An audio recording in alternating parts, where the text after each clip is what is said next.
the former staff member who tried to take advantage of Grant was former General Adam Badeau. I hope I'm pronouncing his name right, Badeau.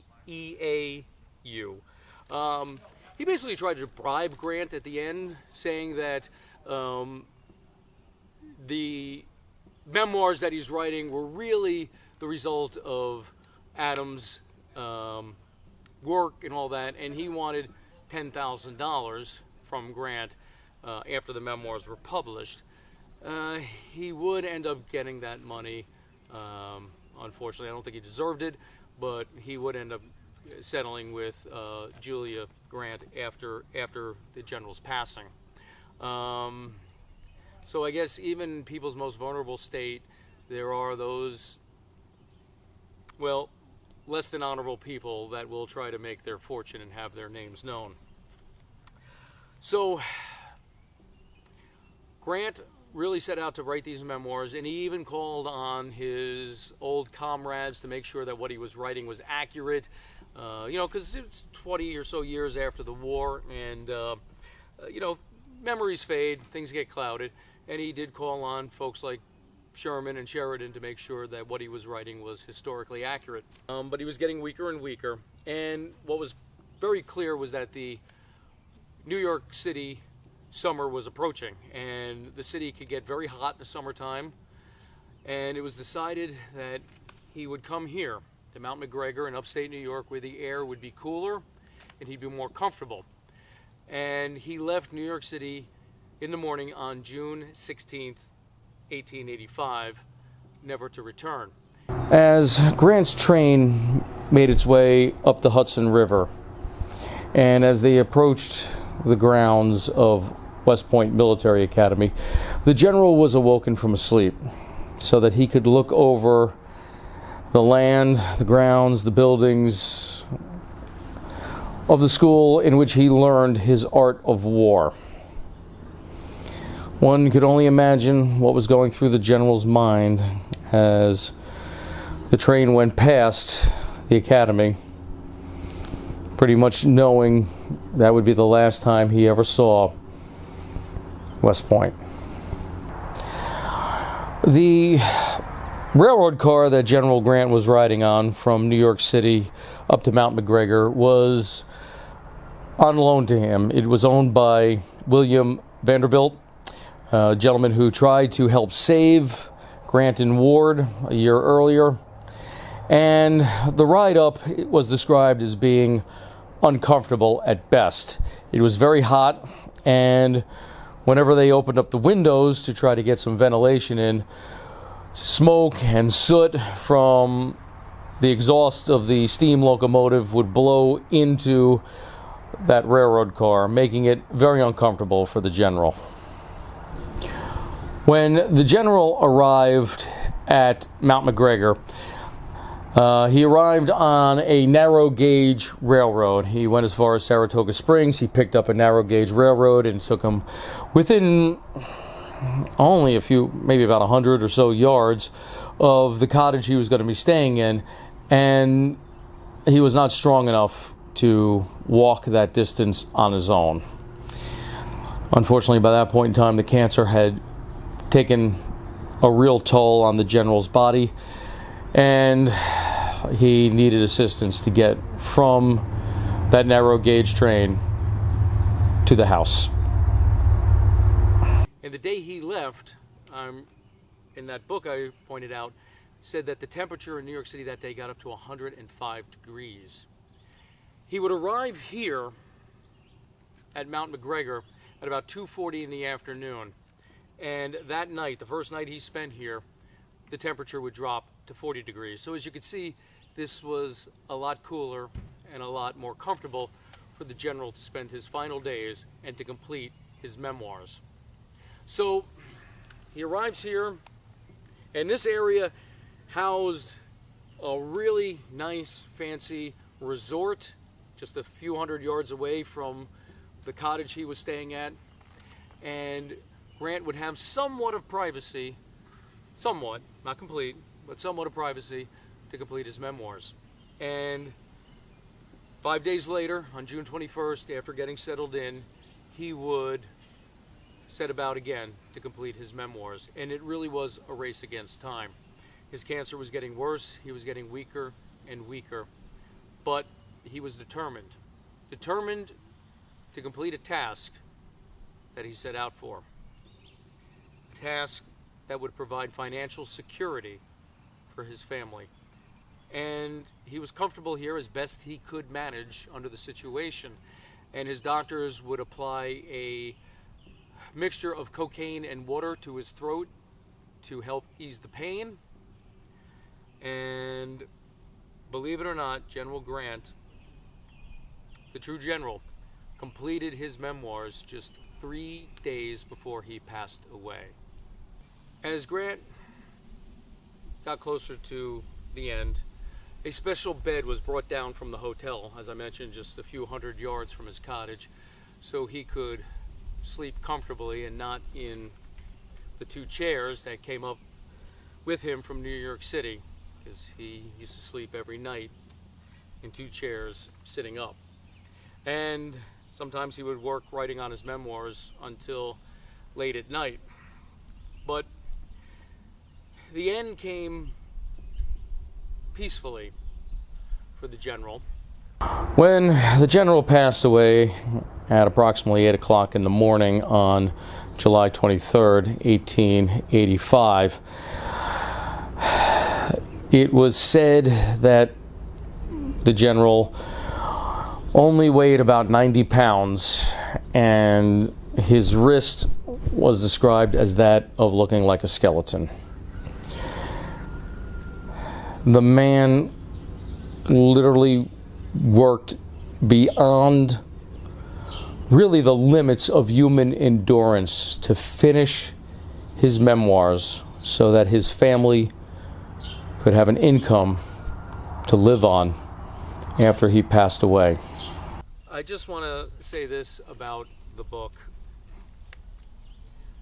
that it was a 2-volume series comprising 1,215 pages and 291,000 words. I have to admit, I haven't read his memoirs yet. I have them, I haven't read them yet.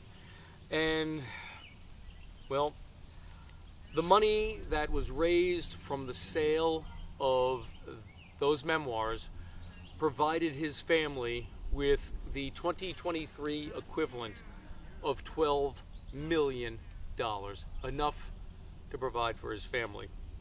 And I just want to say that General Grant fought his final battle knowing that he would lose, but he fought it like a victor. This is a little painful for me, and I'm going to tell you why. As I probably mentioned in previous videos, I thought of this channel around Thanksgiving of 2021. And, well, a month later, we're getting close to the new year.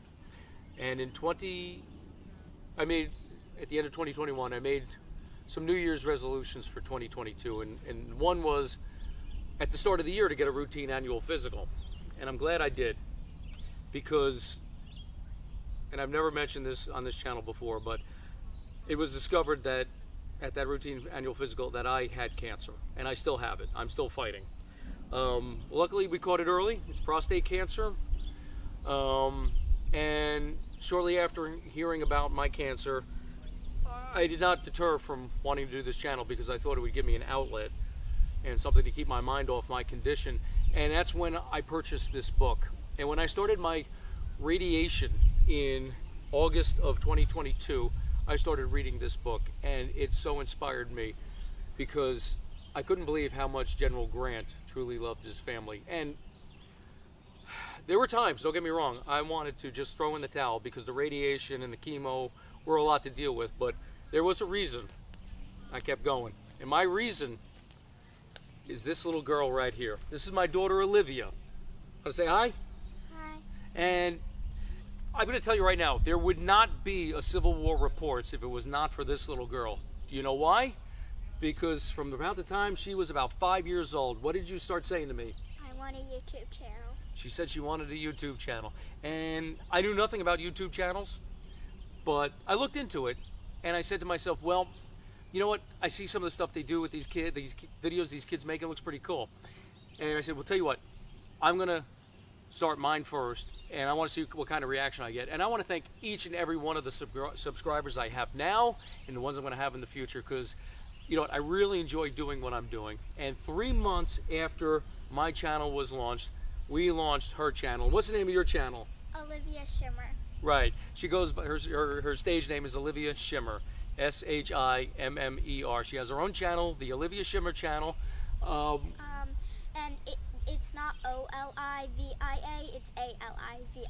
Correct. Her name is Olivia, Alivia, and it's completely kids friendly. it's 100% kids friendly. Occasionally I'm in some of her videos, and I got to tell you, you see a completely different Brian Kopak because, well, I'm a little goofy because I'm like Grant, I just love my child. And so we have a great time doing it. So if you guys want like something that your kids can watch that's kid appropriate, that's opening toys to all the way to learning and Wednesday Addams videos, Wednesdays, 3 marker challenges where your daddy always wins. No, and zombie videos. Right. Mermaid videos. Yep. So it's 100% kid friendly. If you have young children and you'd like to check it out, please do. If you have young grandchildren, please also check it out. I mean, you can put them in front of it and not have to worry about what they're seeing. And we have a really great time doing it. And I'd really appreciate it if some of my viewers could check her channel out, give her a big thumbs up, encourage her, hit that subscribe button.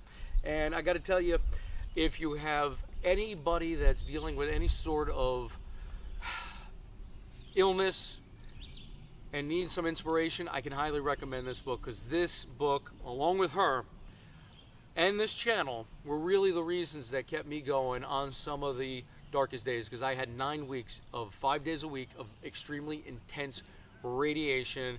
And she could tell you, I mean, there were times where I would just not even be able to go to work, and if I did, come home early and just go right to sleep. And this book, and seeing the courage that Grant had, was inspiring. Now I'm going to be honest with you about General Grant here for a moment. I'm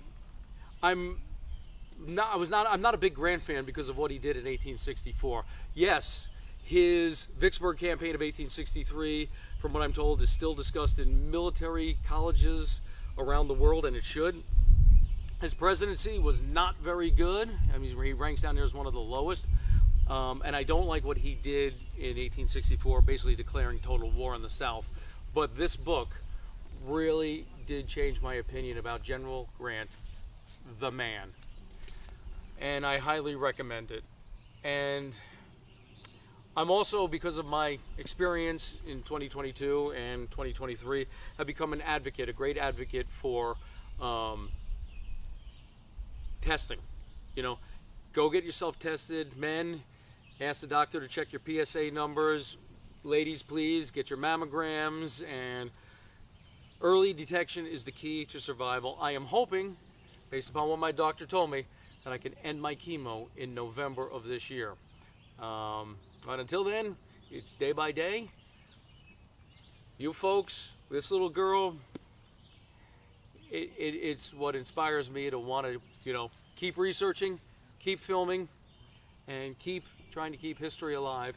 And please, I think if you have young children, young grandchildren, they're going to like the content you see there. And then, like I said, I act, well, a little different. So, not so serious, but she's the reason why. So go check it out. Check it out.